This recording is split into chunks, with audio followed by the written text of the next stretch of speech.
The streets of Bangladesh's capital have been a battleground. Thousands of protesters clashing with police demanding political reform. The nationwide chaos tragically turning deadly. Standing accused of authoritarian rule and economic mismanagement, the Prime Minister has resigned and fled the country. In this Sky News Digital Originals, we tell you exactly what happened and what the future of the country holds. Inside Bangladesh's political earthquake. For the last few months, there's been turmoil in Bangladesh, and over the weekend, the violence surged. Protesters stormed government buildings, resulting in deadly clashes with police. But what exactly were the protesters demanding? This protest were a reaction to a discriminatory quota system that was in place in governance, in public service intake. The public service jobs in Bangladesh are highly secured, and there is now an economic downturn in the country. The protesters were underpinning that the existing quota system was discriminatory on two fronts. Firstly, there was a quota reserved for freedom fighters who fought against the Pakistani military during Bangladesh's War of Independence, which took place 1971. So it was quite a while back. And the protesters argue that the government brought back 30% quota for the freedom fighters' descendants, and it makes no sense after 52 years or over 52 years of independence, because it goes down to the grandchildren of the freedom fighters, and the government is manipulating the system to recruit its own party people. I should also underpin that Bangladeshi state institutes under Sheikh Hasina's regime turned highly political. So people who had that partisan link became judge, became police, and became bureaucrats, and they all served Sheikh Hasina in a way so that she could run the country in an autocratic regime. So students protested that abolishment for this 30% quota, and Prime Minister, former Prime Minister, did not agree with that protest, or agree with that demand. The unrest has simmered beneath the surface of Bangladesh for quite some time, a storm waiting to erupt. The nation's discontent, long suppressed, exploding in recent months. If we take this protest as a case study, I would argue there were three phases of the protest. So the beginning phase of the protest were very peaceful. So they did want the government to listen to them and abolish the quota system. The government, especially Sheikh Hasina, did not listen to them. She ridiculed them, and then police shot dead 6 students. And that escalated the protest into second phase, where the government imposed total communication blackout, including total shutdown of the internet, and their telecommunication was heavily disrupted. And within that, and it lasted for a week, probably between July 19 to July 25. Between that period, government used heavy-handed response to quell protesters. So there were armies on the streets, there are police on the streets. They used live bullets to kill the students. There were reports of shooting down on the protester from helicopters. There are also journalists claim that there are snipers were positioned. And when the communication blackout was lifted, the videos of this brutal attack began to unearthed, and people were horrified. And that escalated to the third phase of the protest, that is 1 point demand of the resignation. So I would say that it was slowly escalated, and it was escalated mostly because of the previous government, because of Sheikh Hasina's government response to that.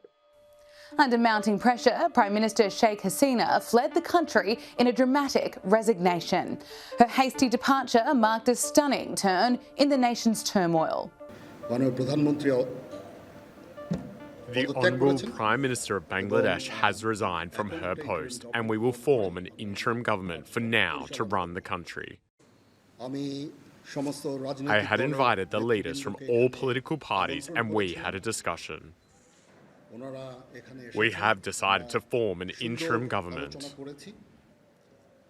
The country would now be run by an interim government. We are now going to meet the Honourable President and we will discuss about the formation of the interim government under which the country is going to run as of now. She vowed a seamless transition and pleaded for peace. Her resignation marks a seismic, historic shift in Bangladesh's identity. The local newspaper, which is called Daily Prathamalo, it is the largest Bangladeshi newspaper at the moment. And they painted last hours of Hasina's prime ministership. So that report claimed that she did not want to leave. She was planning to use more force against the student. So she called in the chief of army, chief of police, and other chiefs of security forces and asked them to be more strong in their response. Remember, by that time, over 500 people were already killed in a span of like probably 1 week. And then they said that it is not feasible anymore because the people took the streets in hundreds and thousands, defying the curfew that was imposed yesterday. And they said they are marching towards your home, according to that particular report. So on that instance, that report claims that her sister, who is a British citizen, she talked to her, and then her son, who lives in Washington, D.C., he also talked to her and convinced her that maybe it is time to leave. And that happened so very quickly that everyone was, especially her party members and affiliates, were shocked. The army's intervention in Bangladesh's political upheaval is beyond comprehension. Its impact reshaped the very course of the nation's power. Bangladeshi army played a pivotal role. After her resignation, the army chief addressed the nation about explaining what happened. Historically, army ruled Bangladesh in several phases.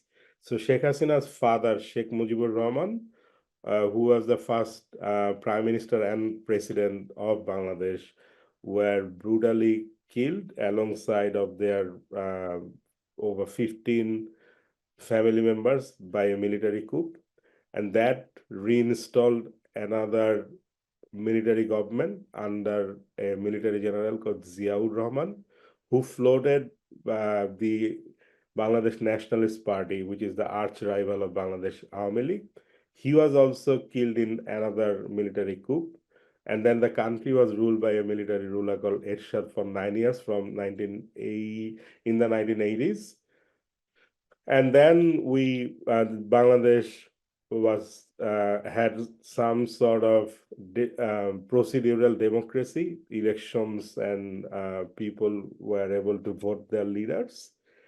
and from 2006 to 2008, we had another form of military government, but a group of civilians were the front phase of the military government. So traditionally, military's history in Bangladesh is connected with big changes in the power structure. Reactions to her resignation are mixed. Some celebrate, others fear instability. Experts warn the road ahead is uncertain and Bangladesh faces a critical turning point. I think moving forward, it is important for Bangladeshi policymakers to address two burning issues so that the Bangladeshi society could move on peacefully. Number one of the biggest reason Hasina had to resign is that people are angry, and that anger came from a sense of serious injustice being done by the state. So whoever come into power, they need to establish some sort of judicial process that will address that grievances. And number two, Bangladeshi people could not vote freely and fairly for the last 15 years. And that resulted in this sort of state. So I think they all want to have a free and fair election as soon as possible. That will kind of calm things down on the ground. Bangladesh's nearest neighbour, India, remains concerned over the political unrest. So India is perceived to many Bangladeshis as providing their all-out support to Sheikh Hasina's regime. To many Bangladeshis, they associate that the tyranny that they claim that they faced under Hasina's regime is an outcome of India's flawed diplomatic approach. Sheikh Hasina is now in India.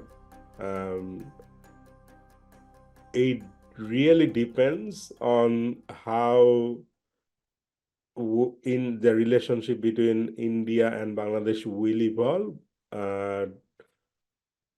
based on who comes into the power. India is Bangladesh's largest neighbor, and both countries need to be in a win-win situation. So we'll have to wait and see how this relationship has evolved. But I also wanted to say, before this student protest, for the past 6 months or so, there were a movement that was becoming popular, is the India boycott movement by the democratic activists, because they believe that the India provided diplomatic support to Bangladeshi government, who organized a sham election in 2024. Sheikh Hasina's resignation will profoundly shape Bangladesh's future, leaving a lasting mark on the nation's political landscape. Any future leader will need to navigate and learn from the deep turmoil that has plagued the country. It will go down as one of the significant histories in Bangladesh, historical event in Bangladesh, for a number of reasons. First of all, no Bangladeshi civilian rulers have managed to rule the country for 15 years, and in an autocratic way. It was always the military that was associated with the autocracy, but this is the first time we have seen a civilian political party turning Bangladesh into an autocratic state. So from that perspective, the resignation of Sheikh Hasina is quite significant. Number two, the way she left the country and the way she deserted her party man is also quite significant, in that Awami League had a history associated with Bangladesh's War of Independence and the independence movement, and this style of departure shows anything but a tale of a leader that is less courageous to face the consequences of their act. And number three, it is significant is that the whole movement that was pivotal in facilitating Hasina's departure are led by students who do not have any particular political identity. Sure, there are people from various political spectrums that join those protests, but this umbrella platform was a platform for the student movement against discrimination. And that never happened, as far as I know, in Bangladesh's history, that people without any political party affiliation led movement and forced the government to resign. They began as student-led demonstrations against government job quotas, but they quickly surged into a movement demanding Hasina's resignation, her arch-rival, a Nobel Prize winner, now at the helm of an interim government. And as the nation looks to the future, the world watches closely.